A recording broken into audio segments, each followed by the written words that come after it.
After World War Two, there was no policies in place from government for sport development.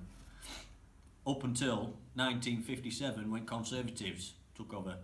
A guy called Alan Macmillan, he was assigned Prime Minister at the time, and he reigned for about 7 years until he got ill in '63. But during his time, in 1960, there was a company called Central Council Physical Recreation, and they appointed a guy called John Wolfenden as the chairman.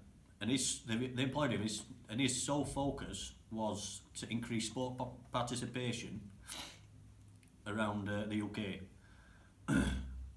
So he put together a plan, the Wolfenden report, and once it had gone round UK, it increased the actual sport participation. During his time, in the same year, he realised that after a study, that after school, after kids had finished their high school, they were dropping out from actual doing physical education because there was no need for it between that and adulthood.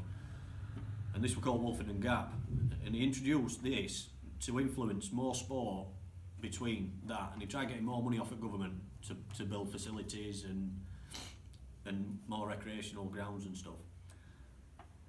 And this had an impact all the way up to '64 when Labour took over. And in '64, a guy called Harold Wilson, he was appointed Prime Minister at the time, and one of his focus was to improve sport participation. So he put money from the government into sport itself, into development. Unlike Conservatives who promised $5 million a year and never put it in. And in they had another group in '65. Labour appointed a council, the Advisory Sports Council, and these were put together so they could actually advise the government on matters relating to sport development.